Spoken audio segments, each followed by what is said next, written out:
So I'm guessing if you clicked on this video, you are a copywriter and you're looking for your first client and you're thinking, how on God's green earth do I get my first client? What's the best outreach method?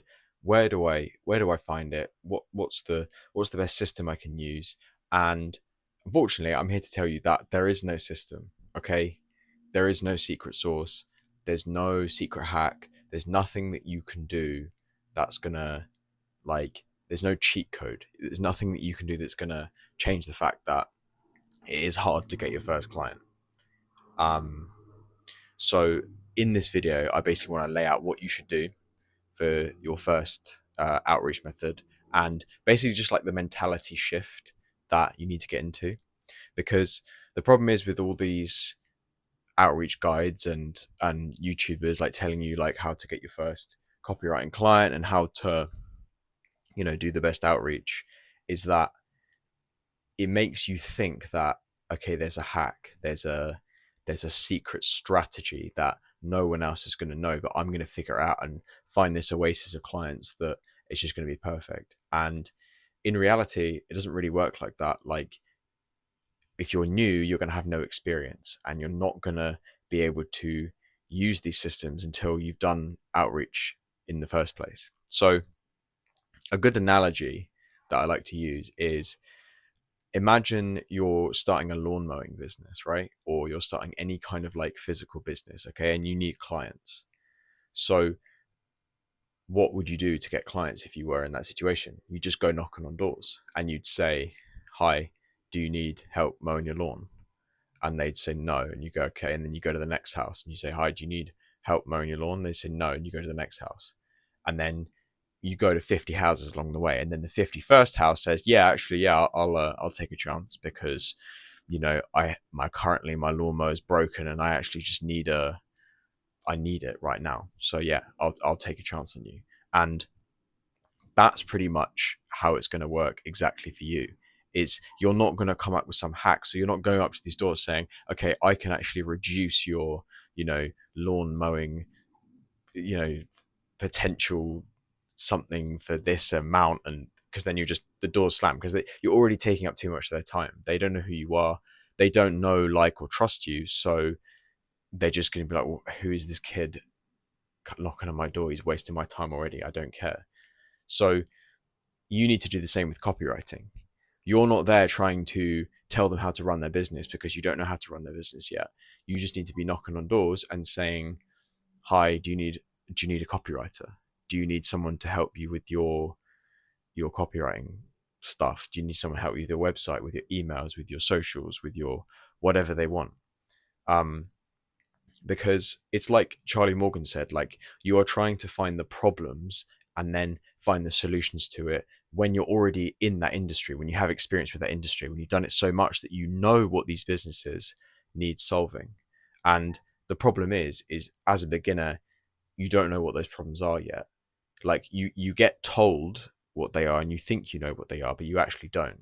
Because I didn't. I was the same. I was trying to email these long emails, like saying, "Oh, this story about how I came across their page and I was thinking that they could use this conversion." It's already taking up too much time. They don't care. They don't know who you are. They're not gonna take it. You just need to find someone who is thinking, you know, I need a copywriter, but I don't really have the time to look for one. And then you pop up with an email or a DM that says, "Hey, do you need a copywriter?" And they just go, "Yes," immediately. Like this example, I'll put it on screen. This is just the response. This is how I landed one of my best clients, like, to this day. It's great. I make about roughly 600-700 from them every month, and they're great, and the work I do is brilliant. I can make loads of case studies. It's awesome. And it was just, I now have a great relationship with him, and it was pretty much just because I'd emailed at the right time. When you're sending these emails, like, don't waste time. Don't waste their time and don't waste your time. Just keep it brief. Don't be sending long emails. Don't be sending Loom videos with free value. Don't be, doing all this stuff, because it's going to take your time and then it's going to take their time, which is even worse for you, because if you're wasting their time, they're going to be even less inclined to hire you. Keep it, keep it real with people. Like, don't bullshit them. Don't be like, oh, I reviewed your website and I was really impressed by this. Like, no one actually cares about that, and they know you didn't. Like, they know you didn't really. Like, you're not really impressed. Just be upfront. Be like, look, I'm a new copywriter. I'm trying to make this work. Can we help each other? And people will be way more responsive to that. Don't try and woo them like a businessman, because no one likes that, and you're not a businessman yet. And that kind of business strategy is quite old fashioned now. Like, really, people are quite wise to it. They know that you're trying to sell them something. They know you're trying to get work. So the thing is it it just takes just volume. You just need to make a nice profile that has copywriter on it or something. It doesn't have to be that fancy. You can look at my LinkedIn if you want an example of a copywriter profile. And then you just need to start just sending emails, just sending DMs, sending anything and everything, talking to everyone about that you're a copywriter and that you can do whatever they need doing. You don't need to, you're not in a place yet to tell them what they need. You need to be like just happy to do anything.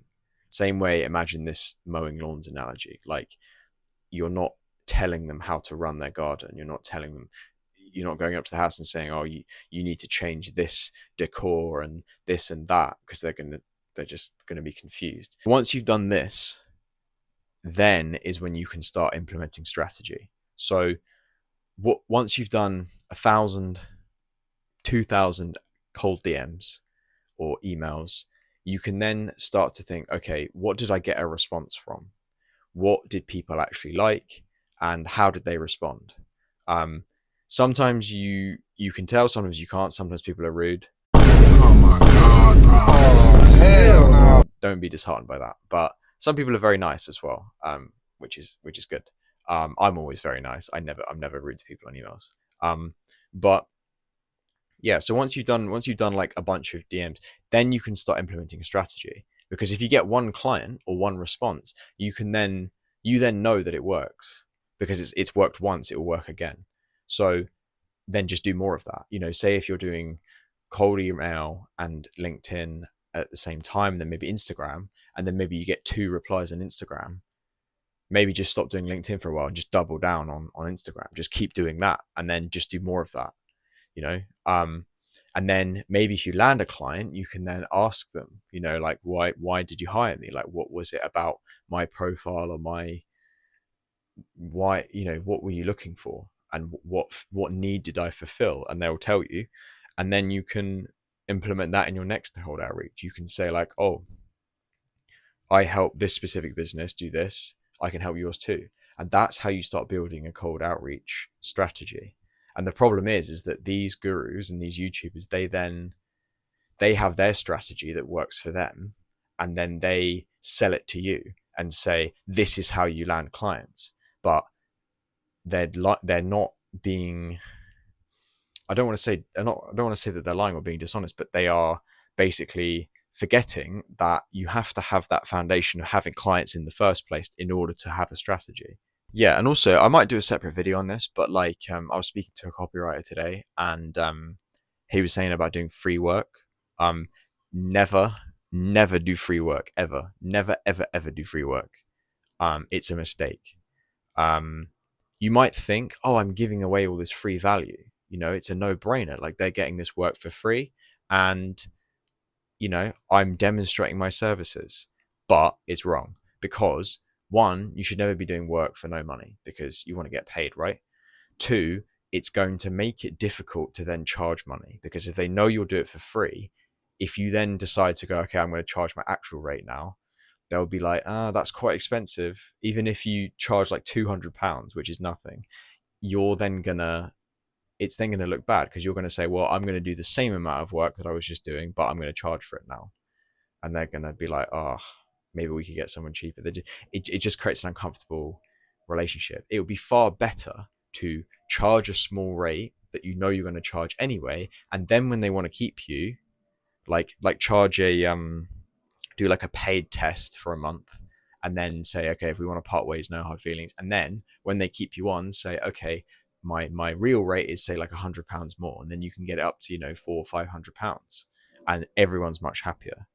And also, the last point on this is that there's a saying, like, I don't know, like, where my audience is from, but there's a saying in England which is like, there's no such thing as a free lunch. So basically, by that, it means you're still getting something, and they know that, and they're going to be suspicious because they're going to think, why are they doing it for free? They must be getting something from this. And it creates this uneasy relationship where they're thinking, okay, but is he now gonna, or are they now gonna think that, you know, we owe them something? What's going on here? Whereas if you just say, oh, I just need money, it's all fine. There's a good business relationship. Whereas if you're saying doing it for free, they're going to think, oh, damn it, like, are they going to expect something, or are they like a spy or something like that? Like, that they're not. It's not going to work. So never do free work. So yeah, that's pretty much it. If you're currently doing cold outreach now, just stick at it. It's hard. I know it's hard. It's difficult. Just keep going. You'll make it. You'll get there. You will get your first client, I promise. I've got a guide here if you want to just some inspiration about doing cold outreach. But my actual advice, like if I had to give one piece of advice for cold outreach, is just do it. Like, nobody likes doing it. It sucks. I have to do it still, and I don't like it. It's horrible. You get mean emails, and it takes a lot of time. But you will get the clients, and it will be a lot easier, and it will get easier, and it will get more comfortable. And you just need to basically just get into the habit of doing cold outreach. So just get into the sort of mindset that you're just outreaching all the time, like you are sort of in a mode of outreach. And yeah, it will get much easier. Oh yeah, also, like, I keep going off tangent and forgetting stuff, but basically you need a good profile, right? You need to show your face. You can't be outreaching with a blank profile. Like, believe me, I hated it when I started. Like, I didn't want to show my face. Like, even doing these YouTube videos, I was nervous about, because it is scary to put your face online. But how can you expect a client to trust you if you're not even going to show your face? If you're not even going to show your name and your face and where you live and where you're from and what you do? You have to be open, and you can't expect that these people are gonna do business with you. Because remember, like, people that run businesses are just like you. They're just people. They're just you in 10 years. So would you buy from you? Maybe not. Like, you might take a chance, but you're just going to think, how many DMs or how many weird DMs or weird emails have you gotten when you're just looking at it and you're like, what is this? I can't be bothered to read this. Like, these business owners are busy. Like, they are busy. Like, they're running an entire business that is their baby, and they put everything into it. They haven't got time to take a chance and read your email about how you're going to give free value, stuff like that. They're just going to think, what is this? I don't need this, and they're just going to click off, and that's it. So yeah, that's it.